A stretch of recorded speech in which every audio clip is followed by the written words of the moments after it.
Saudações, leitores e seguidores do Instituto Liberal. Eu sou o Lucas Berlanza e este é mais um IL Flash, aquele momento da semana que a gente elenca os 7 artigos que mais impactaram, que mais fizeram sucesso no nosso site oficial e nas nossas redes sociais.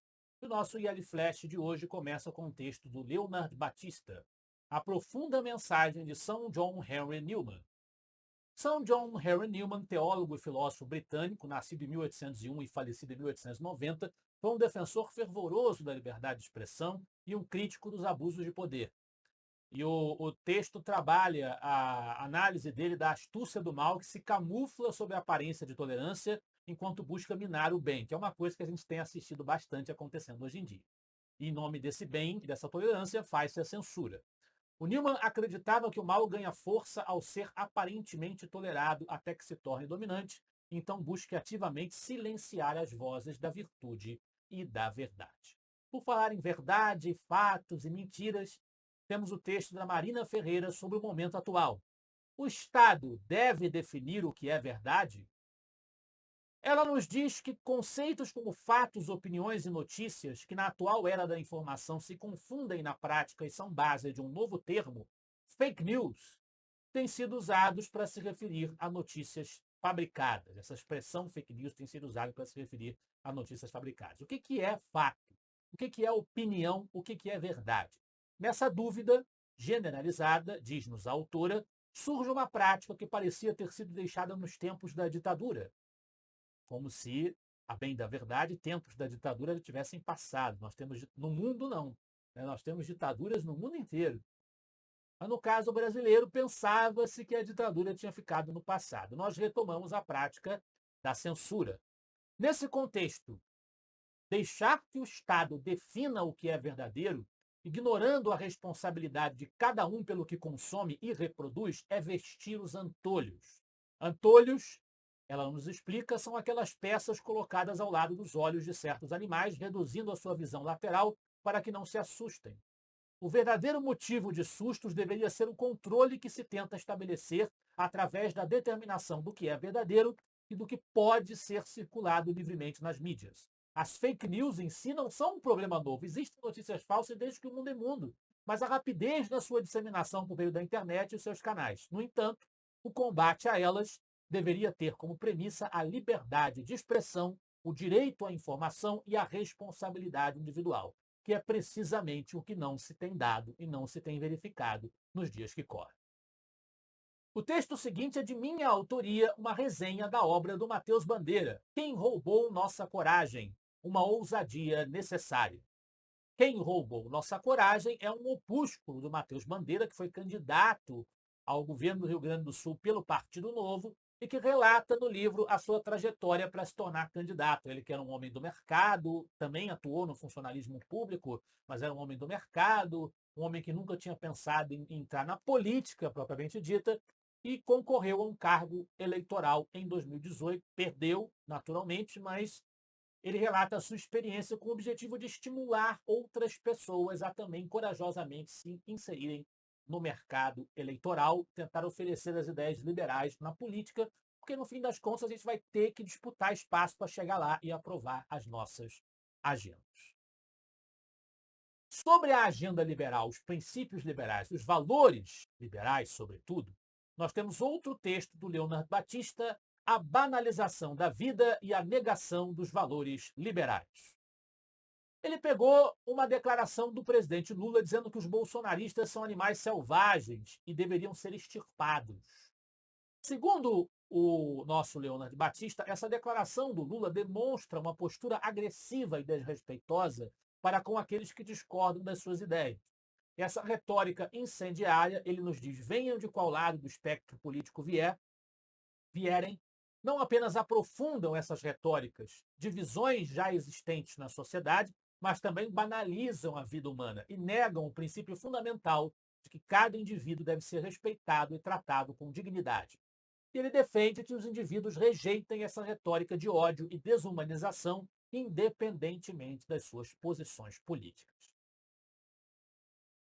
Na sequência, também de autoria do Leonard Batista, um artigo sobre regimes que efetivamente desumanizaram pessoas.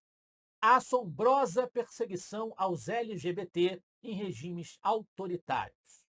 O texto nos mostra que, ao longo da história, os indivíduos homossexuais, LGBT, lésbicas, gays, bissexuais, têm sido alvo de perseguição em diferentes regimes autoritários, quando a liberdade individual é sistematicamente reprimida em nome de ideologias totalitárias.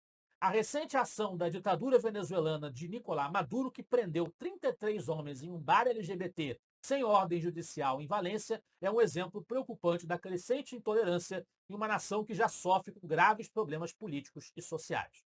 Mas está longe de ser o único caso de regime socialista em que os gays foram perseguidos. E aí, o texto procura ilustrar esse fato, trazendo exemplos de Che Guevara e outras lideranças comunistas e socialistas que reprimiram violentamente a manifestação homossexual, LGBT e assemelhados. Por falar em esquerda, um texto do Luan Esperandio, As Justificativas para o Impeachment de Dilma Rousseff. O texto procura... houve algumas pessoas que interpretaram equivocadamente o artigo do Luan. O texto não está contestando o impeachment de Dilma Rousseff. O que ele faz é usar a teoria da escolha pública para avaliar as justificativas que foram dadas para o voto sim por alguns políticos. E isso ele critica no artigo. No momento da votação, muitos deputados que votaram a favor do impeachment, eles não falaram das pedaladas fiscais, dos motivos que estavam sendo julgados efetivamente ali, mas falaram que estavam votando pela moral, pelos bons costumes, pela religião, pelo bem do povo, do Estado, de fulano e cicrano. Né? O que o Luan vem trazer uma análise crítica a isso à luz da teoria da escolha pública dos cientistas políticos Gordon Tullock e James Buchanan, que apontam para a busca de maior exposição pública por parte dos políticos como uma manifestação dos seus interesses. Né? Por mais que as fraudes fiscais e contábeis do governo Dilma fossem comprovadas, como diz o Luan, conforme julgamento do Tribunal de Contas da União, a justificativa da bancada evangélica e de outros deputados que basearam seus votos em valores morais e tradição pode ser questionada por desviar o foco do processo de impeachment e diluir a discussão em questões subjetivas, que podem variar de acordo com crenças e convicções pessoais. É a análise que o Luan está fazendo. Ele está dizendo que, por interesse político, como a teoria da escolha pública afirma, políticos votaram a favor do impeachment, mas com argumentos que apelavam para o seu eleitorado e não para a questão que estava sendo efetivamente julgada. E ele conclui: é fundamental garantir que as decisões políticas sejam tomadas com base em critérios objetivos e em prol do interesse público. Bem, é uma análise que o Luan faz, né? Ele traz aí a apreciação dele, eu acho que é uma perspectiva válida que ele oferece. Me permitiria apenas pontuar se não seria um pouco difícil imaginar, um pouco inviável imaginar, que uma escolha feita por políticos, no âmbito político, possa ser completamente baseada em critérios objetivos em prol do interesse público. Como garantir o que ele diz que é fundamental garantir? Eu acho um pouco difícil, mas seria o ideal, evidentemente, mas eu acho um pouco difícil a gente imaginar que isso seja viável, até tendo em vista a própria teoria da escolha pública que o Luan usa no artigo. Mas é uma reflexão bastante válida. Não se trata aqui de negar o mérito do impeachment da Dilma Rousseff. Ele não faz isso em momento nenhum do artigo.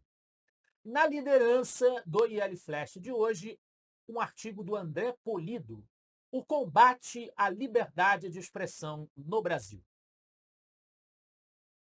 Ele nos diz que no ano de 2023 o cenário nacional tem sido marcado por um esforço crescente dos agentes do Estado em direção a tentar, de várias maneiras, limitar a liberdade de expressão. E é um fato que nos tem preocupado enormemente. Tudo começou com indicativos de um verdadeiro vilipêndio à Constituição Federal por parte de uma entidade que é definida pela própria Carta Magna como responsável por ser sua guardiã, o STF. A interpretação da Constituição Federal dos direitos e das garantias fundamentais hoje varia conforme o grupo político que está no poder, assim como as leis são interpretadas conforme quem está sendo submetido a julgamento, ou julgamento, entre aspas. Né? Há uma clara fuga do objeto levado à análise para o sujeito sob julgamento, ou seja, a impessoalidade das leis, que é um princípio liberal, está sendo desprezada completamente. O pretenso combate às fake news ou notícias falsas é mais um exemplo de uma conhecida tática utilizada por inúmeros regimes ditatoriais no decorrer da história. Não só a liberdade de expressão propriamente dita, como o Estado de Direito estão sendo esmagados pelo regime político brasileiro nos dias que correm. Eis algo que nos deve preocupar e a que nós devemos prestar detida atenção. Esse foi o IL Flash de hoje. Eu espero que vocês gostem dos artigos e dos debates proporcionados pelo Instituto Liberal. Semana que vem estaremos de volta. Afinal de contas, para nós, você é a parte mais importante da sociedade. Até a próxima.